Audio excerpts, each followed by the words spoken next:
Assalamualaikum warahmatullahi wabarakatuh.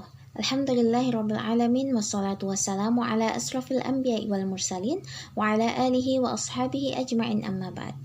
Perkenalkan, kami dari kelompok 1 akan menjelaskan terkait dengan teknik perencanaan dalam lembaga dakwah dengan mengambil salah satu studi kasus pada lembaga dakwah masjid.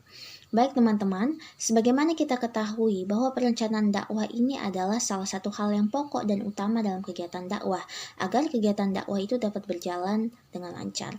Kegiatan dakwah yang telah direncanakan dengan baik ini tentunya memberikan dampak atau pengaruh pada organisasi dakwah atau lembaga dakwah, misalnya saja masjid. Ditambah dengan seiring dengan berkembangnya teknologi dan juga era globalisasi, maka mau tidak mau pengelolaan perencanaan masjid itu harus mampu disesuaikan dengan perkembangan zaman.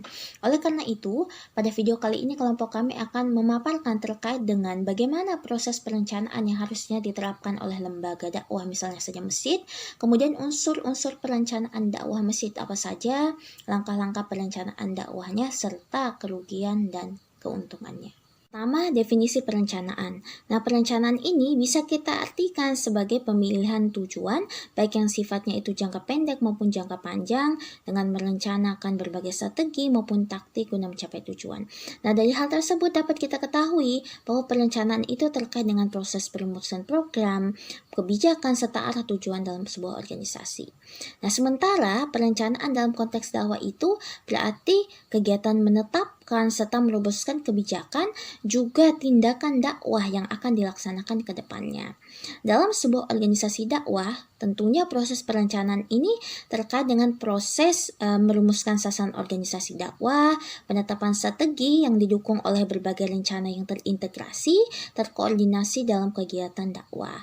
Fungsi perencanaan dalam organisasi dakwah. Adanya perencanaan dalam organisasi dakwah itu digunakan untuk menetapkan tujuan yang ingin dicapai, kemudian menganalisis situasi dan potensi yang berkembang, juga sifatnya itu dinamis, fleksibel, dan berorientasi pada masa depan.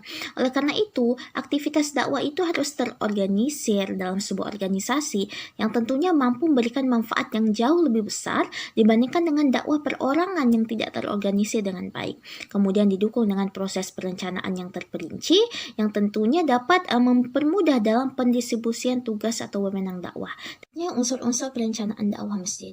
Jadi, dalam perencanaan dakwah masjid itu sendiri itu menggunakan pertanyaan 5W+1H. What, why, where, when, who, dan how. What itu berarti apa yang hendak dicapai. Kalau kaitannya dengan masjid, itu terciptanya kenyamanan dalam pelaksanaan ibadah, peningkatan pemahaman jamaah tentang ilmu agama, juga munculnya solidaritas antar jamaah. Kemudian ada why.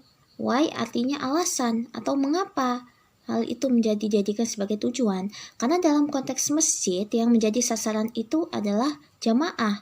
Bagaimana program yang dilakukan itu atau yang diimplementasikan mampu memberikan kenyamanan, kesenangan, dan ketenangan bagi jamaah gitu, sehingga masjid itu dapat dirasakan eksistensinya. Kemudian yang ketiga ada where, di mana.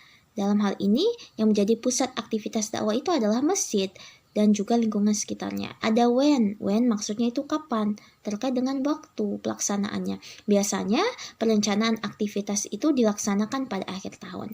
Akan dilakukan juga sekalian evaluasi terkait dengan layanan ibadah, juga kinerja DKM yang ada. Kemudian memasuki awal tahun akan dilakukan realisasi program baru. Kemudian yang kelima ada who, berarti siapa. Dalam artian proses perencanaan kegiatan itu harus disusun bersama dengan pengurus, ya, sementara pelaksanaannya itu berdasarkan pada bidang dan tanggung jawab masing-masing anggota, baik dalam bidang imaroh maupun di ayah itu sendiri. Kemudian yang keenam ada how, artinya bagaimana. Hal ini terkait dengan strategi yang harus diterapkan atau yang perlu diterapkan. Langkah perencanaan dakwah di masjid.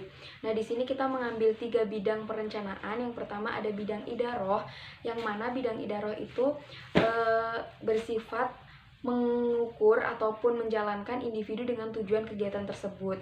Yang kedua ada bidang imaroh, yang mana bidang ini untuk mensejahterakan masjid ataupun memberikan kemakmuran masjid terhadap lembaga-lembaga yang akan direalisasikan. Selanjutnya ada bidang riayah, yang mana bidang ini bertujuan untuk memakmurkan masjid seperti mengutamakan kebersihan, kesejahteraan, dan sarana prasarana. Selanjutnya ada beberapa kami ambil langkah-langkah perencanaan lagi untuk membuat perencanaan ini semakin bagus dan semakin menarik para hati jamaah. Yang pertama ada melakukan evaluasi di setiap bidang. Selanjutnya mampu menerima masukan dari jamaah-jamaah yang sedang mengikuti program kegiatan tersebut. Selanjutnya menyusun program yang lebih baru, dan yang terakhir adalah menetapkan program yang mana program itu sesuai dengan kemampuan masyarakat. Nah, perencanaan ini juga menimbulkan kerugian ataupun keuntungan. Adapun keuntungannya kami mengambil yang pertama, di sini dai akan sesuai dengan sasaran ataupun sesuai dakwah yang ditetapkan. Selanjutnya keuntungannya akan menciptakan dai yang berpotensi tinggi ataupun penyebaran kaidah-kaidah Islamnya itu baik. Selanjutnya untuk menyingkat ataupun meminimalisir SDM yang mana dakwahnya itu tumpang tindih. Selanjutnya untuk memudahkan pemimpin masjid itu dalam melakukan kerangkaian acara. Nah, selanjutnya yaitu kerugian yang akan timbul pada perencanaan tersebut. Nah, di sini yang pertama akan menimbulkan kekakuan ataupun monoton. Yang selanjutnya akan susah ditetapkan dalam masyarakat yang dinamis ataupun lingkungan yang gampang berubah-ubah. Selanjutnya perencanaan juga dapat menimbulkan persaingan antara satu lembaga masjid dengan lembaga masjid lainnya.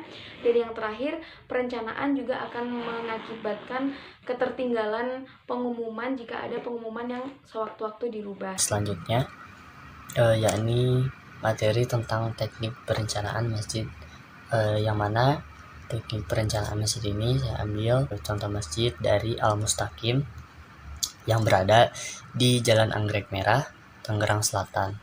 Nah, oke, langsung saja. Yang pertama di sini ada pernyataan dari Ayub bahwasannya Masjid Dewan Kemakmuran atau disingkat sebagai DKM yang dikenal sebagai takmir masjid adalah sekelompok orang yang bekerja untuk mempromosikan masjid, yang mana Masjid Dewan Kemakmuran itu ditugaskan oleh masyarakat pada tahun tertentu dan memimpin serta mengelola masjid dengan kebaikan serta prestasinya. Nah, begitu pula dengan masjid dari DKM Masjid Al-Mustaqim ini, bahwasanya bukan hanya sebagai tempat ibadah, namun di sebuah simbol keislaman yang perlu diberdayakan atau disemberdayai melalui fungsinya, yaitu melalui kegiatan-kegiatan keagamaan dan pendidikan. Lalu dari arsitektur masjidnya pun Al-Mustaqim yang sederhana namun cukup untuk jamaah di sekitar masjid. Nah, dibandingkan dengan orang-orang yang sholat di musola di beberapa waktu yang lalu, tujuan manfaat dalam bidang keagamaan, sosial, dan pemberdayaan masyarakat, melanjutkan pembangunan dan meningkatnya kapasitas masjid dengan mengajak masyarakat berpartisipasi, khususnya dari mulai atap beton, dinding luar, dan setelah dipaparkannya pembahasan dalam penelitian ini, maka dapat disimpulkan bahwa pertama, mengenai unsur-unsur perencanaan di Masjid Al-Mustaqim ini lebih ditujukan kepada pemberdayaan serta kemakmuran jamaah. Dan adapun sasaran dari program yang ada yaitu ditujukan kepada jamaah kawasan Ciledug maupun di luar kawasan tersebut. Kedua, dalam hal langkah-langkah perencanaan yang dilakukan oleh DKI Masjid Al-Mustaqim ini dapat berjalan dengan optimal, sehingga beberapa program kegiatan dapat terlaksana dengan baik. Lalu yang ketiga, dalam hal keuntungan dan kerugian sebuah perencanaan, tentu dalam hal keuntungan, Masjid Al-Mustaqim ini dapat melaksanakan program kegiatan yang ada secara rutin dan terarah, sehingga dapat menarik banyak perhatian jamaah. Namun kerugiannya, DKM Masjid Al-Mustaqim ini keuangannya masih berpacu pada kotak infak dan beberapa donatur, serta tidak terrealisasinya beberapa program karena adanya pandemi COVID-19.